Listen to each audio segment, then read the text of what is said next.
Hello and welcome to the Knights of Lorcana, where you go ahead and play a best of 3 match once a week against an opponent who has also signed up. That's how it works. We don't pair you up against random people because that would just be plain weird and they probably wouldn't commit to that. At the same time, though, guys, this is week 1 of the league and it is absolutely thrilling. We are so excited because we were able to get 45 of you to sign up for this league to be able to participate in this best of 3 match. We wanted to create this league, of course, to be able to give you guys a chance to compete, prove that you are the best of the best, climb up the leaderboard, and ultimately participate in a big tournament at the end of the season to prove that you are the best of the best. This is a great way for you to be able to compete without the huge time commitment. And at the same time, we want to give back to this amazing community to make you feel as though you are being casted in a very professional sense, like you were at a last chance qualifier or like something in the NA championships. This is a great opportunity for you to be able to experience that kind of life. And if you do and are interested in joining this league, the Discord is available down below, and we would love to have you. It's not too late to sign up, and it's a great time. So, without any further ado, though, guys, we have an exciting and thrilling match for you today as we go EA versus EA, where that is going to be a tight matchup against Kuptain and Chasey. So, without any further ado, let's go ahead and dive into it. All right, with that being said, we do have Kuptain going in, and Chasey ended up to be going first, inking a Diablo and going right in to playing a Merfolk. Now, Merfolk is going to be an absolutely strong card, being able to quest for 2. It might not be able to do much damage, but when you do take it out in a challenge, you're then able to have your opponent discard 1 card. And so Kuptain's going to be going in, inking an Elsa, and answering with his own Merfolk as well. Which is going to be really interesting for him to be able to see a Merfolk and a Merfolk questing for 2 each turn. No one's quite able to take it out. So we'll see then what we can do with Chasey being able to answer this. Of course, he is going to be questing for 2 right off the bat. And the biggest thing with going against EA is that you're trying to build up your board as much as you can. And he does so playing a Bonsai, which is going to be some really good removal, or if he so opts to, being able to quest for 2 additionally as well. The biggest thing with going against and playing EA, though, is the hardest thing that you have for you yourself is that EA does not have a lot of card removal or character removal via cards. Steel has a lot of removal. Even, Ruby has some removal and things of that nature. And so they have cards that can be able to do a lot, but for EA, they have to rely on the fact that they have only their characters, which are then able to do a lot of their removal. And so you almost have to play this game a little bit more carefully on how you decide to go about and attack and control the board to the best of your ability while also being able to gain a bunch of lore. And that's one of the biggest highlights about EA is that they are able to build a really good board presence that can quest for a lot. And we just saw this right here, Chasey being able to build up his board a lot more, going in with a Kick Cloud Kicker to bounce back the Merfolk, slowing down Kuptain's play by not allowing him to quest for 2. Now, of course, he still is able to with the 2 Diablos out onto the board. That's great. But at the same time, not having the Merfolk is a pretty dangerous thing. Especially the nice part about Kick Cloud Kicker, because it was bounced back to his hand and not destroyed, Chasey doesn't have to actually discard a card. Whereas in this case with Fox banishing Merfolk, he's going to have to discard a card and does, and opts to discard a Rabbit. That could be a big hit for Kuptain, but we'll be able to see what he is able to do. Chasey right now is up by 2 lore, going 6-2, Kuptain's 4. And with him on the roll here, he's going to be able to then get up to 4 ink and, continue to build his board. At the same time, you have an option here where you could take out, the Fox here. Or you could just end up questing for more, putting more of a board presence as well, and threatening to be at 9 with additional characters. And it's like, hey, cool, attack into me with Fox. I want to see what you're going to do. And so with that being said, he goes for the ink and plays a Genie out on the board, being able to go up 1 in card draw. And the biggest thing, too, also, is that Genie is evasive, which can be a very difficult thing for EA to have to deal with, as they only have, Go-Go's. They might have a Giselle. They might have Elsa. But at the same time, again, with their removal, if they don't have a crab in hand, Genies can be very difficult to remove. And they might be able to bounce back, but other than that, they don't necessarily have a whole lot that they can do to be able to get rid of these really big threats that are going to be questing for 2 every single turn. Evasive is just such a dangerous thing to have to deal with, but it looks like, whoa, Fox is going to be opting in to take out the Cloud Kicker, dealing only 2 damage to the Fox, which is a very, very smart play, because you're seeing that Fox now is going to be able to take out now 3 characters on the board by himself, which can be great board control and a great series of attacks. Sometimes you might want to just go ahead and attack into the bonsai, but you're not dealing with the board as efficiently as you could. Are you okay with your opponent getting 2 more lore from their bonsai in order to be able to take out a whole nother character? And those are the kinds of questions you have to figure out. And in this case, it does seem like Kuptain did make a really good move with his Fox, taking out the Cloud Kicker, and now has a goat on board, gaining him an additional lore. At the same time, though, Chasey is going hard on the lore game, gaining 4 with both Bonsai and Genie. And now he has potentially 5 ink to work with to continue to build up his board, which is going to be very tough for him to be able to do. And so he inks a Diablo, going with all 5. Is an Elsa coming out here? Is an Elsa coming? Nope, a goat. So he has 1 floating still, and opts to pass, going up an additional lore as well. Now, at the same time, you look at Kuptain's board, he doesn't necessarily have a whole lot of lore gain here going on for him. He might be able to go in with a Fox and then quest for 1 with Goat, but at the same time, that's going to be still a little bit difficult to have to deal with. But he is going to be going with a Giselle, gaining evasive on the Goat, going into Genie and stopping him right then and there. And you see why Giselle is such a dominant force here with that. And then the Fox, of course, cleaning up. And that Fox put in absolute work for Kuptain. And now, right now, the board in just 1 turn looks completely different as a Merfolk and a Chernobog follower come out onto the field. And now, Chasey, just like that, has a little bit of an uphill battle that he has to undertake. Now, yes, he is at 14. That is very helpful, and he does have now 5 lore that or 5 ink that he can play with to be able to develop back up his board. But at the same time, you got to keep in mind that your opponent is able to then quest for, up to 6 lore, putting him at 13, potentially 7. And that's a dangerous game to be able to play. At the same time, he's going to be questing for 1 with Goat, bouncing back Goat to go to 16. That's a great play right there. And coming in with a Snake. The Snake does not have Rush, though, so it cannot attack, and he has to unfortunately pass without dealing with really much of any of the board.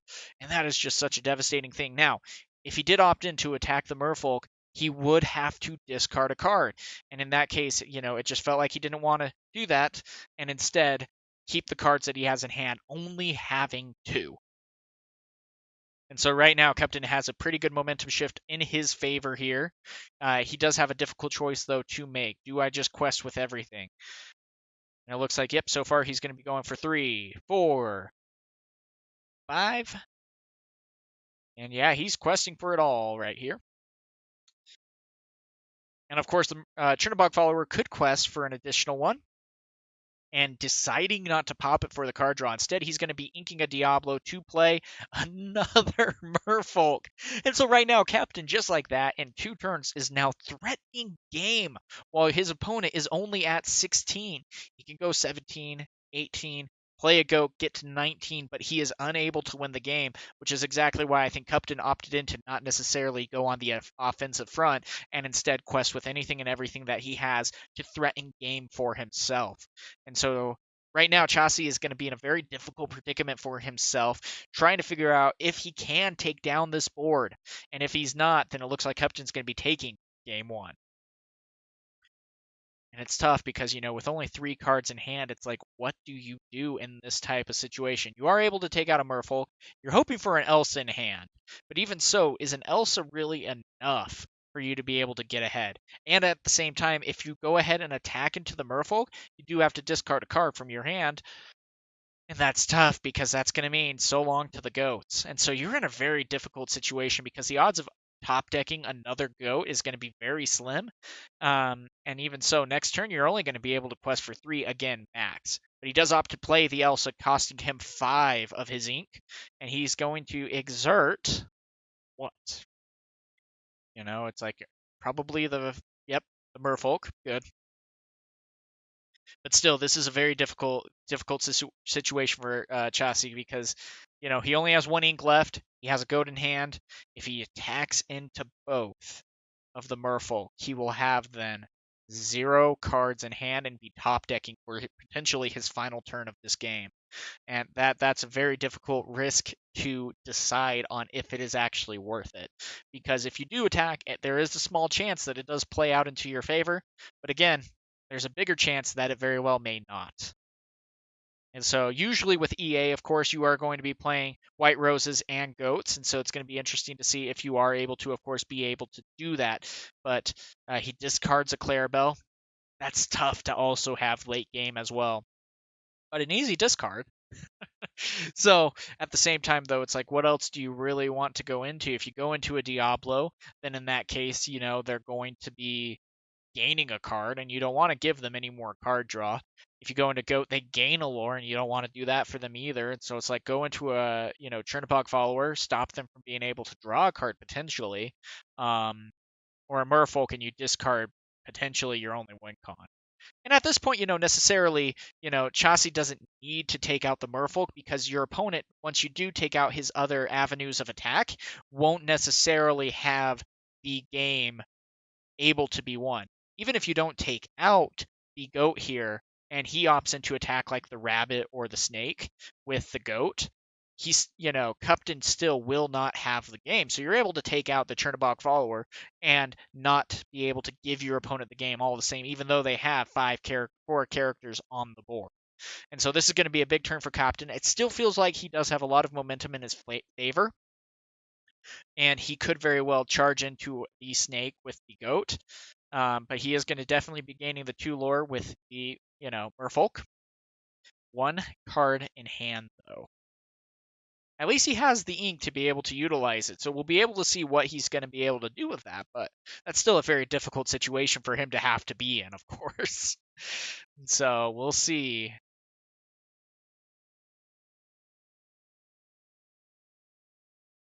He's going to go into the snake trade, draw a card, putting him up to 2. So that's a good move right there as well. Now, of course, Elsa at the same time, the thing that you need to remember with Elsa is that Elsa is also evasive. So even though the goat is able to do 4 damage to it, he's not going to be able to draw, or he's not going to be able to take out Elsa. Instead, he's going to opt to play another card to better help him force the game.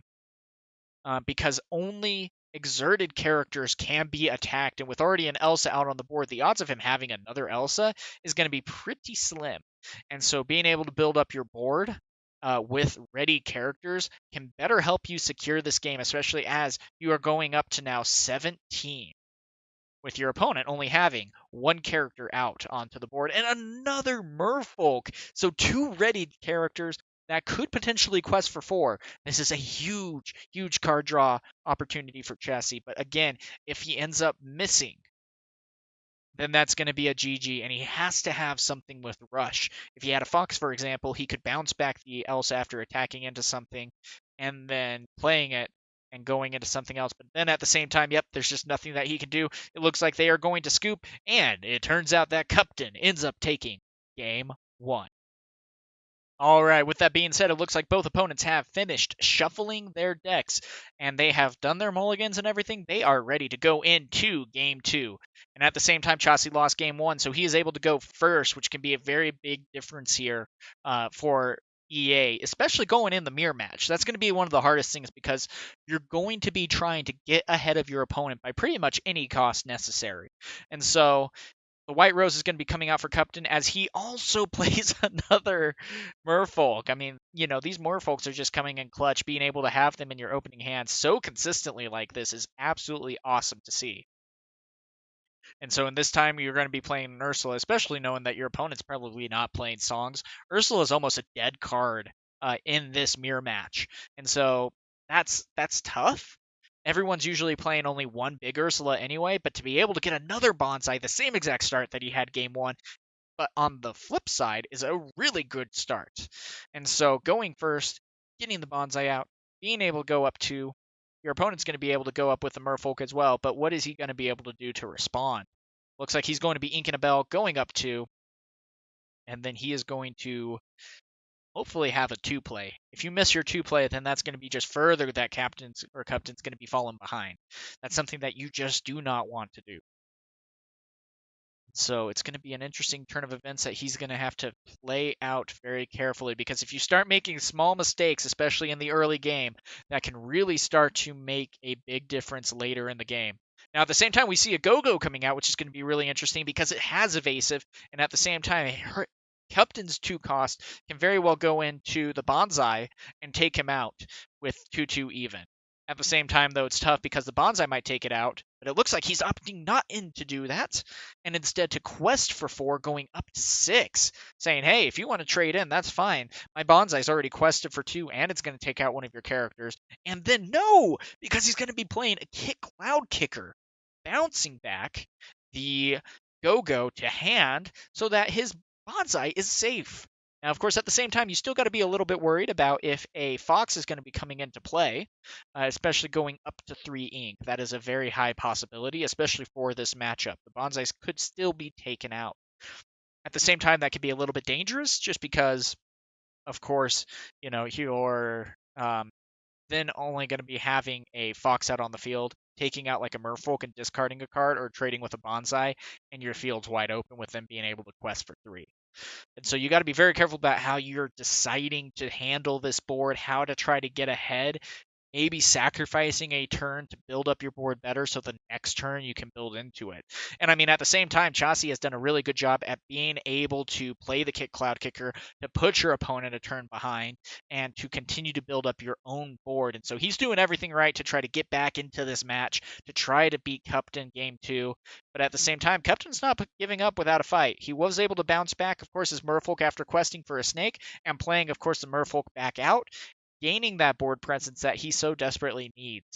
But at the same time, it looks like Chasey right now is doing a really good job building up his board, going for the Ink of the Rose to play a Genie, again going up another card draw, replacing itself, and now having an evasive on the board. At the same time, you know that your opponent has a Go-Go, but that's not necessarily a threat, especially because the Go-Go will attack him for 2 damage, and that's going to essentially be it. You're going to be hoping maybe that you have a crap in hand to help just take out the Genie outright, but still, that trade is a very hard trade to do and would actually end up slowing you down a little bit more than helping. And so instead, he's going to be going 3 attack into the Merfolk and having to discard a card. Probably that's a tough choice, especially though having, 6 cards in hand, trying to discard 1. Every card is so valuable in EA, and so you have to be absolutely careful about how you go about that. Because if you discard the wrong card and it turns out that you actually needed that card, even a turn or 2 later, that can be absolutely detrimental. And in this case, he opted to go ahead and get rid of a Genie, and that's just got to be a hard choice to have to make here. And that's also kind of the power of Merfolk and why it is such a tough matchup in this meta. So, and a bounce. Oh, that's interesting. So what a bounce does is it goes ahead, comes into the game, you bounce back one of your characters in order to bounce back one of theirs. And so essentially, he chose to bounce back a Genie, which was an absolutely great move to then go ahead and get back out the Merfolk. And your opponent, Chasey, basically paid 4 to just draw a card, and that was it. Your opponent is now unable to quest their Genie. They have to pay 4 to play it, which again kind of switches the momentum and puts them a turn behind essentially, and you're able to develop your board a little bit further. And he was able to play 2 1-drops after that bounce. And I mean, I absolutely love the idea of that card because you're able to control what you bounce back, and then you're able to pick what your opponent gets to bounce back. And so that's just a really cool card that you are able to do. And in this case, a 4 cost being bounced back to hand is absolutely detrimental to Chasey, but still, he's looking good, being 14-6. He's getting ahead. He's able to, continue to quest with an evasive. He will be 3 turns after he quests with Genie this next turn on getting to the game. And so it looks like, of course, Kuptain's going to be going ahead and questing for 2. And he has a little bit of a difficult choice to make. Does he go for the kicker, or does he allow for the Bonsai to continue to quest? At the same time, do you want to sacrifice a Chernobog follower to take out the Bonsai as well? And that's a viable line. That's not a dangerous line at all, and I think that is a great course of action for you to be able to take. But it does suck because card draw in EA is sometimes pretty hard to come by. And so you just got to be very careful about the sacrifices and the lines that you are opting to take, because it can make such a big difference when you go into this matchup. And so it's a tough choice, and Kuptain is taking his time to think about it, and rightfully so. And it does look like he is going to opt into the Chernobog follower going into the Bonsai, and then of course the Snake taking out the Kit Cloud Kicker, which is going to be absolutely a great move for him in that case. Taking 2 damage is all. He's still going to be on the board and be able to have some board presence. Now the difficult thing: does Genie then go into the Merfolk, or does he just opt to continue to quest? And it's like, in this case, he already has the momentum. He has 4 cards in hand. And looks like, yep, Kuptain's going to be going in and playing his own Genie as well to try to continue to shift the momentum and get back into this game. Is it going to be enough, though, especially because that's going to take 2 turns to take out a Genie? And he's opting to ink the Go-Go to play a Diablo. So trying to get back into this game by questing. It could be a good move, but it might be too little too late as Chasey continues to gain his momentum back into this game. And I think I just saw what he drew. So he's going to be questing for 2 to get to 18. And then he's going to be going for a Bonsai out on the board, starting to threaten game here, and then with another Cloud Kicker into the game, bouncing back the Genie, and that is absolutely detrimental. Again, you're essentially paying 4 for 1 card draw when you Zeus something, or when you Zeus a Genie, or you Cloud Kick the the card back to hand. Absolutely devastating. Great way to slow down your opponent. And in this case, yeah, it looks like Chasey is doing everything right to try to shift this momentum back into his favor. And yeah, it looks like it's too little too late, and Kuptain is going to be potentially maybe able to do some board control. If he's able to play an Elsa or something, he might be able to take out the Bonsai. But at the same time, it might just be delaying the inevitable here, where Kuptain might not be able to do much. But he is able to go ahead and hit the bounce to bounce back the Madam Mim Snake to get rid of the Genie again. Dang, just absolutely great work that Bounce has been able to put into this matchup here, as a Chernobog follower is able to come out once more after recycling the Snake. I mean, just a great turn of events right there. Some good board control. He's able to quest to get to 19, so if he has a Rose or if he has a Goat in hand, then he's going to be able to secure game 2. But with how he's tapping, he might not have it. Now, at the same time, your opponent doesn't have the game, but you got to try to build up your board, because, Kuptain has the ability to, take out one option here, but if he does end up going and taking out something with an Elsa in hand, potentially, then the board is clear and you have nothing that you can do to get to that final 20. And so, yeah, it looks like Chasey's going to be doing what he can, opting in to go for 5 for an Elsa of his own. I mean, coming in absolute clutch right there.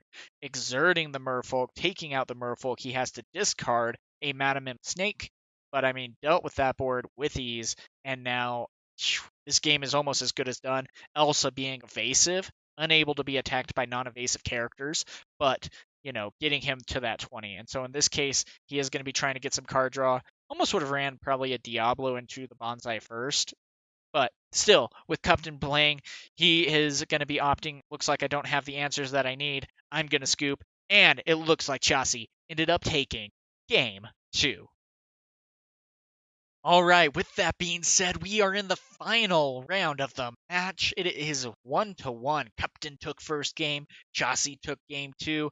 And the difficult part, though, is now Kuptain gets to opt to go first. And he has graciously accepted that and is going to be going first. And so, Chasey's going to have to try his best to figure out how to get into the game, how to get ahead of the momentum here.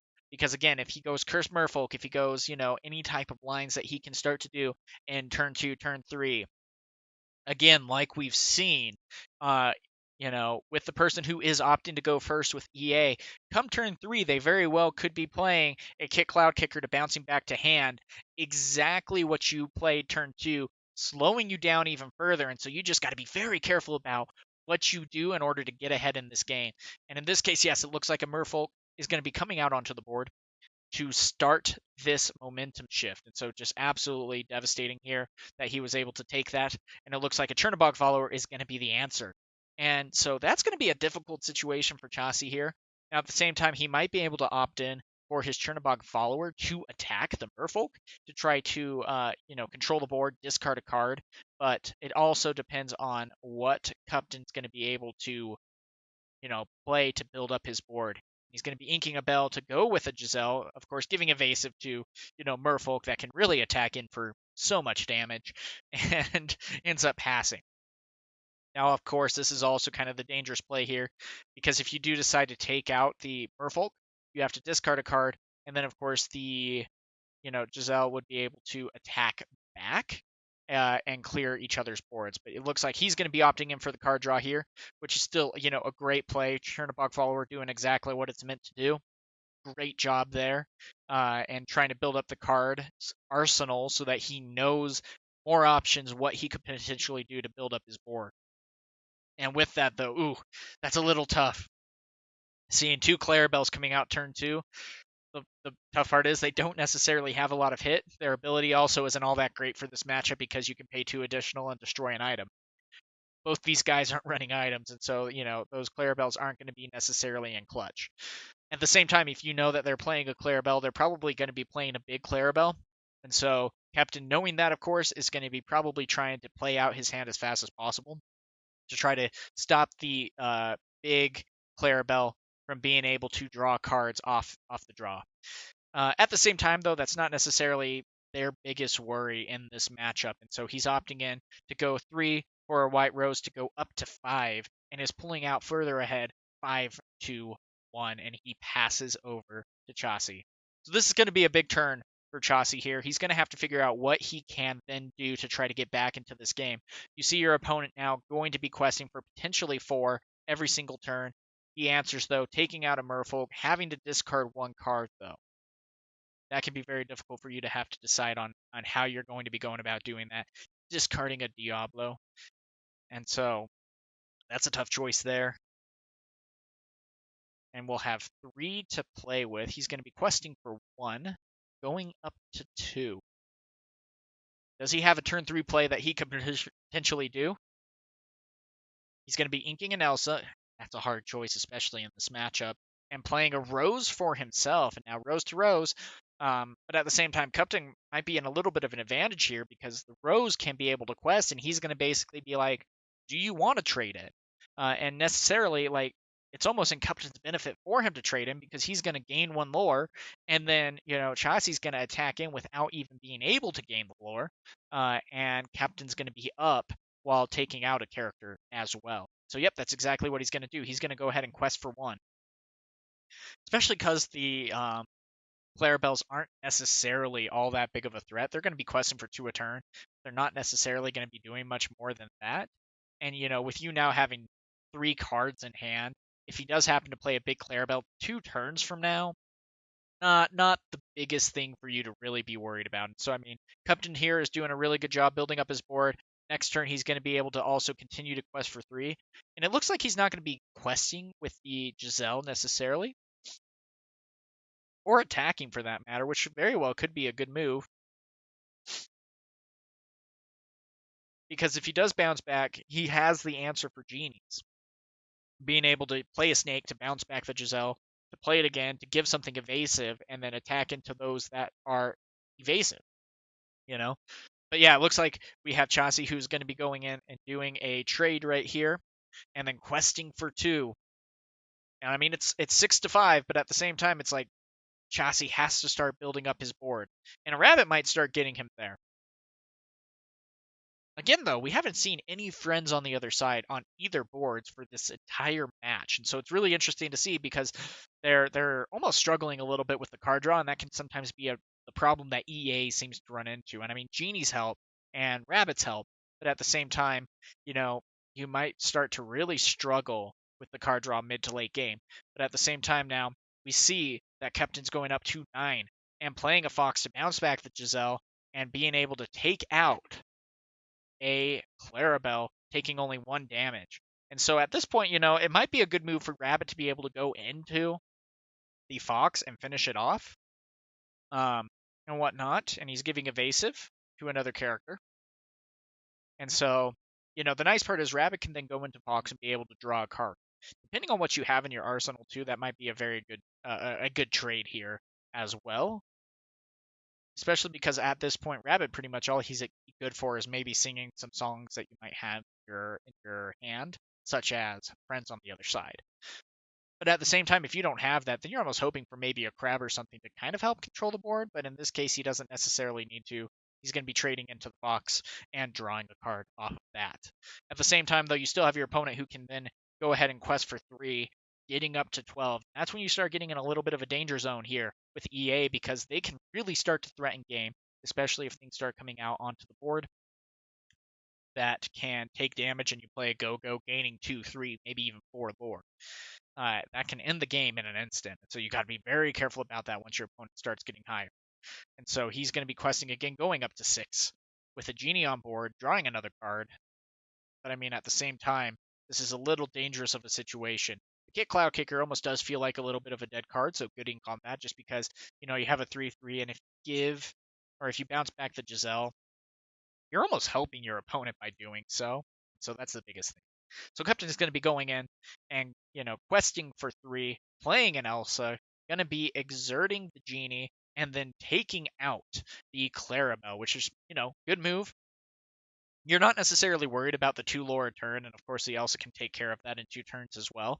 Not the biggest threat on the board to have to handle, especially since he'll only be up to 10. At the same time, though, you're a little bit worried just because, Chasey does have a good amount of cards in his hand. He's done his part with Rabbits being able to draw him 2 cards. That's a +2 for him. Whereas, he would probably be down to 3 cards in his hand otherwise.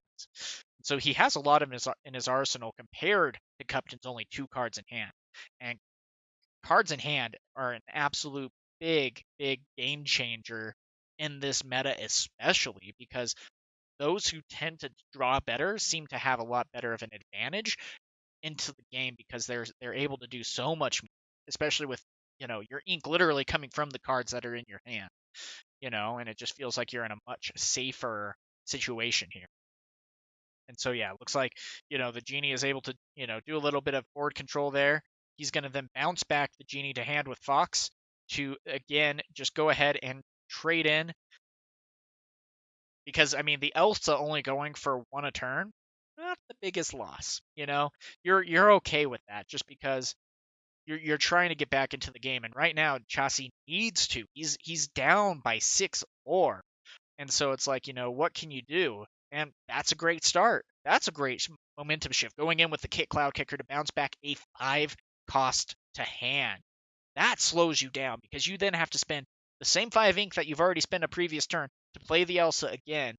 And yeah, you took care of the 1 threat, but I mean, Chasey was able to really do a lot to help control Kuptain's board. And now he's in a good spot playing the Genie again, replacing the Genie. He has 2, potentially 3 additional ink that he can then utilize to be able to continue to build his board and maybe even do a good momentum shift. But he doesn't have a 3 play.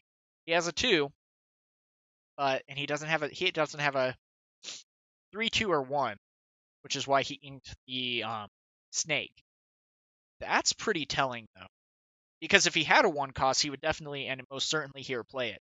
So you know that your opponent then has a 4 cost or higher. So he potentially has an Elsa in hand. He might even have another Genie in hand. And so, these are the kinds of deductions that you're making in this game, especially you had 3 ink at stake and you did not use it. So what does that mean? Now with that, of course, Kit Cloud Kicker coming in to bounce back again, just bouncing, bouncing, bouncing. That's all we see here. That's all that's going on. We see an Ursula going in for ink for Chasey. He's going to have to really start building up his board here because he is going to get behind. He has a lot of ink to play with, though. Another Genie coming out. Again, Kit Cloud Kicker coming in clutch here because you're paying 4 to basically just draw a card, and you're putting your opponent further and further behind. Kit Cloud Kicker, a lot of the time, so does seem to be kind of a dead card, and that's tough because, your opponent usually has a lot of characters that are 3 or more in attack power. That's tough to having to deal with, and Kit, more often than not, mid to late game, really will more so be finding himself almost as ink. But in this matchup here, Cloud Kicker has actually been coming in very clutch, doing a lot of work, and now the momentum is starting to shift where it feels pretty even. The only problem is Kuptain has been able to gain more lore than Chasey here.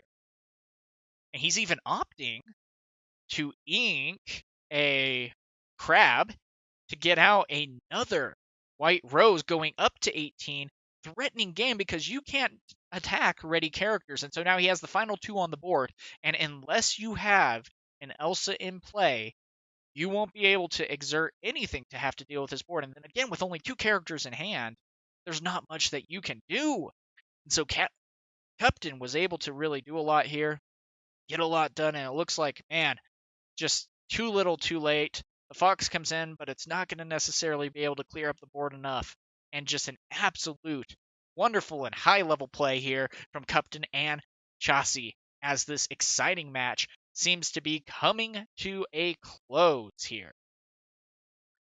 I mean, I could not be happier on being able to cast and bring this match to you, just because it's been such a fun game to be able to see how these 2 decks seem to be matching up against one another. And I mean, hey, Chasey isn't giving up yet. He's doing a good job. He got to kick Cloud Kicker back out. He's able to bounce the Elsa back into hand. Now, at the same time, though, it's too little too late still, unfortunately. And, he's going to be playing the Merfolk. He's going to be questing. And, Kuptain ends up taking the game by 20-10 and the match. All right, and with that being said, Kuptain ended up taking the entire match and did an absolutely amazing job. Chasey fought till the very end, but unfortunately it just barely wasn't enough as Kuptain took the entire match. And man, I absolutely love seeing these mirror matchups, especially EA. You don't necessarily see that a whole lot. And so to be able to see them both coming out and hitting the ground running to the best of their ability, and to be able to take this to the end, to go all 3 games to be able to determine who the winner is absolutely thrilling. And guys, we are so happy to have you here, be able to help build this league up, to help build this channel up, because there is so much more gameplay that is going to be coming this way, especially as this season continues to develop. There are so much exciting things coming your way, and I am excited to be your host here, bringing these exciting matches to you. Again, if you have any questions or things, feel free to answer or comment in the YouTube video down below, or feel free to join the Discord, gain the League Night role, and then be able to ask any of your questions, or even sign up for the league if you so choose. We would love to have you. Until next time, guys, have a good one.